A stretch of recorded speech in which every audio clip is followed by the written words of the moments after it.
Shutter वाले इसका दिवंगत निकालो ये। मेरा चिड़चिड़ा को मालूम तो मंडल ऑफिस में बैठ के बाहर से फिजिकल फॉर्म कहीं को लाओ बोले। ऐसा कोई फॉर्म आपको भरने की बिल्कुल जरूरत नहीं है। पूरा सिस्टम खराब हो चुका है, पूरे सिस्टम को बदलने की जरूरत है। With the Home Minister sitting inside the car like that, looking. Lok Sabha में आ नहीं पाए। पहले बड़ी बड़ी बातें होती थी, अमित शाह दिस, अमित शाह दैट। लोकसभा के अंदर अमित शाह घुस नहीं पाए। क्यों? He is guilty. अगर गिल्टी नहीं होते तो 2 मिनट में आके जवाब दे देते। अस्सलामुअलैकुम। हैदराबाद के नामपल्ली इलाके में फैमिली रजिस्टर सर्टिफिकेट यानी एफआरसी के एप्लीकेशन फॉर्म्स को लेकर एक नया विवाद सामने आया है। नामपल्ली के एमएलए माजिद हुसैन ने इस मामले पर सख्त नाराजगी का इजहार किया। उन तक कई लोगों की तरफ से शिकायतें पहुंची कि मंडल ऑफिसर्स के बाहर और मी सेवा सेंटर के आसपास कुछ लोग आम आवाम को फैमिली रजिस्टर सर्टिफिकेट के एप्लीकेशन फॉर्म बेच रहे हैं। आरोप है कि यह फॉर्म सरकारी तौर पर जारी नहीं किए गए थे, फिर भी लोगों से 10 से 20 रुपये तक लिए जा रहे थे और इन्हें यह बताया जा रहा था कि फॉर्म खरीदना जरूरी है। इन शिकायतों के बाद माजिद हुसैन खुद नामपल्ली मंडल ऑफिस पहुंचे और पूरे मामले का जायजा लिया। इंस्पेक्शन के दौरान इन्होंने यहाँ मौजूद ऑफिशियल से सख्त लहजे में सवाल किया और पूछा कि सरकारी काम के लिए एप्लीकेशन प्रोसेस मौजूद है तो फिर लोगों को बाहर से फॉर्म खरीदने पर मजबूर क्यों किया जा रहा है। इन्होंने कहा है कि अगर किसी भी आदमी को सिर्फ एक एप्लीकेशन फॉर्म के लिए पैसे देने पड़ रहे हैं तो यह सीधा सीधा आवाम के साथ नाइंसाफी है। इंस्पेक्शन के दौरान एमएलए ने ऑनलाइन सर्विस सेंटर भी पहुंचे जहां इन्होंने दुकान के शटर बंद करवा दिए और यहां मौजूद लोगों को सख्त तनबीह की। इन्होंने साफ अल्फाज में कहा कि अगर दोबारा फैमिली रजिस्टर सर्टिफिकेट के एप्लीकेशन फॉर्म बेचते हुए कोई भी पकड़ा गया तो उसके खिलाफ सख्त कार्रवाई की जाएगी। इनका कहना था कि किसी को भी सरकारी खिदमत के नाम पर गरीब और मासूम लोगों का फायदा उठाने की इजाजत नहीं दी जाएगी। एमएलए ने आरोप लगाया कि कुछ मिडिल मैन और कुछ अफराद जो मी सेवा सेंटर और मंडल ऑफिसर्स के आसपास काम करते हैं वो लोगों को गुमराह कर रहे हैं। इन्होंने कहा कि आवाम को यह एहसास दिलाया जा रहा है कि फैमिली रजिस्टर सर्टिफिकेट बनवाने के लिए पहले प्रिंटेड फॉर्म खरीदना जरूरी है, जबकि असल में ऐसा कोई सरकारी कानून या जरूरत नहीं है। इस तरह के अफराद सिर्फ लोगों की मजबूरी का फायदा उठाकर पैसे कमा रहे हैं। एमएलए ने कहा कि आम आदमी पहले ही सरकारी दफ्तर के चक्कर काट कर परेशान होता है और अगर उसे हर छोटी चीज के लिए अलग से पैसे देने पड़े तो ये बिल्कुल कबूल नहीं किया जा सकता। इन्होंने ऑफिशियल्स को हिदायत दी है कि इस पूरे मामले की तहकीक की जाए और जो भी लोग इस गैर कानूनी काम में शामिल है उनके खिलाफ फौरन एक्शन लिया जाए। माजिद हुसैन ने यह भी कहा कि फैमिली रजिस्टर्ड सर्टिफिकेट एक अहम डॉक्यूमेंट है जिसका इस्तेमाल मुख्तलिफ सरकारी स्कीम और ऑफिशियल कामों के लिए होता है। ऐसे में अगर इस डॉक्यूमेंट के नाम पर लोगों से पैसा वसूल किया जाए तो इससे अवाम का भरोसा टूटेगा और सरकारी निजाम की बदनामी होगी। इन्होंने जोर देकर कहा कि सरकारी सर्विसेज अवाम की सहूलत के लिए होती है, किसी की कमाई का जरिया बनने के लिए नहीं।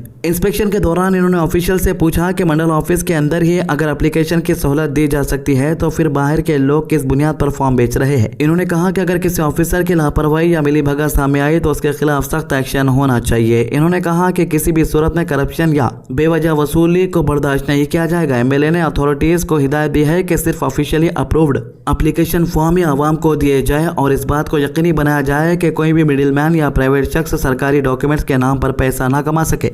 अगर ज़रूरत पड़ी तो इस पूरे सिस्टम को और ज़्यादा ट्रांसपेरेंट बनाया जाएगा ताकि लोगों को किसी भी तरह की परेशानी का सामना ना करना पड़े। इस वाक़े के बाद इलाके में इस मामले पर काफ़ी बहस शुरू हो गई। कई लोगों का कहना है कि अगर वाकई गैरकानूनी तौर पर फॉर्म बेचे जा रहे थे तो जिम्मेदार अफराद के खिलाफ सख्त कार्रवाई होनी चाहिए, जबकि कुछ लोगों का मानना है कि सरकारी दफ्तर के बाहर इस तरह के मिडिल मैन का मसला काफ़ी अरसे से चल रहा है और इस पर पहले ही रोक लगनी चाहिए थी। अब आप कौन से भी सरकारी दफ्तर चले जाओ भाई, अब आरटीआई के ऑफिस को चले जाओ या कोई भी जो है मी सेवा के गवर्नमेंट ऑफिस को चले जाओ, वहाँ पर जो है ब्रोकर के अलावा काम ही नहीं होता। अब ये बात जो है नई नहीं है, सबको मालूम है कि करप्शन कितना है हैदराबाद के अंदर। ऑल ओवर इंडिया में तो करप्शन चल रहा है लेकिन हैदराबाद में भी करप्शन जो है उरूज पे है। अब एमएलए की नजर पड़ गई, एमएलए आए, एमएलए आकर लोगों की मदद के लिए आवाज उठाई, एक अच्छी बात है, लेकिन हर तरफ ये करप्शन को रोकना सरकार का काम है। अब करप्शन का एक एग्जाम्पल ले लो, हर महीना अपन करंट का बिल बनते हैं, अगर करंट का बिल बनने में लेट हो गया तो करंट वाला आके सीधा वायर काट देता।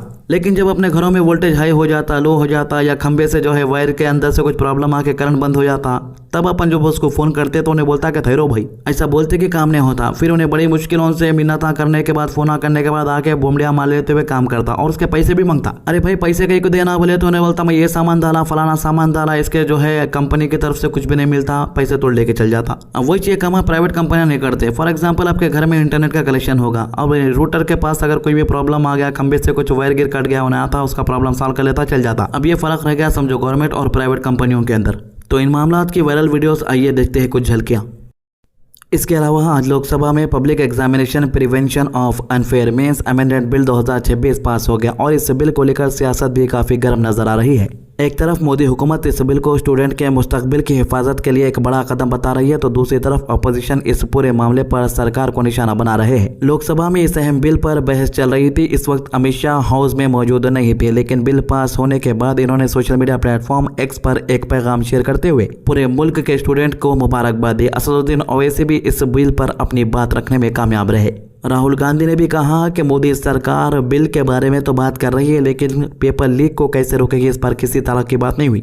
अमित शाह ने कहा कि अमेंडमेंट बिल 2026 पास होना हर स्टूडेंट के लिए एक बड़ी खुशखबरी है। इनके मुताबिक ये कानून मुल्क के नौजवानों के सपनों और इनकी मेहनत की हिफाजत करेगा। उन्होंने कहा कि जो लोग पेपर लीक जैसे जुर्म करके लाखों स्टूडेंट के फ्यूचर के साथ खिलवाड़ करते हैं, उनके लिए इस बिल में सख्त से सख्त सजा का इंतजाम किया गया।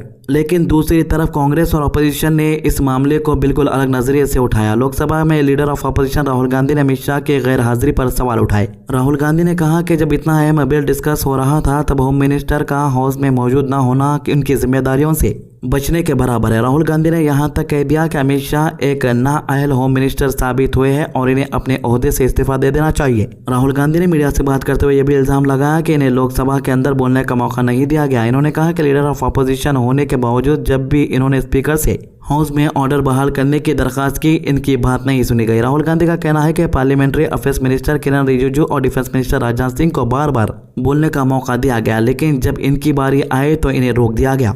राहुल गांधी ने यह भी कहा कि इसी वजह से इन्हें हाउस के बाहर मीडिया के सामने आकर अपनी बात रखनी पड़ी। इनका इल्जाम है कि लोकसभा के अंदर अपोजिशन की आवाज को दबाया जा रहा और जमहूरी रिवायत के मुताबिक लीडर ऑफ अपोजिशन को अपनी बात रखने का पूरा हक मिलना चाहिए। राहुल गांधी ने इस दौरान यह भी आरोप लगाया कि स्टूडेंट के प्रोटेस्ट के दौरान पुलिस ने सख्ती दिखाई और इसके लिए इन्होंने सीधा होम मिनिस्टर अमित शाह को जिम्मेदार ठहराया। इन्होंने कहा कि स्टूडेंट की आवाज सुनने के बजाय उन पर फोर्स का इस्तेमाल किया गया, जो किसी भी जमहूरी निजाम के लिए ठीक मिसाल नहीं है। तो क्या कांग्रेस जनता पार्टी के लीडर इस बिल से पास होने से खुश है? उनका क्या रवैया है इस बिल को लेकर? आइए सुनते हैं, देखते हैं इन्हीं की जुबानी।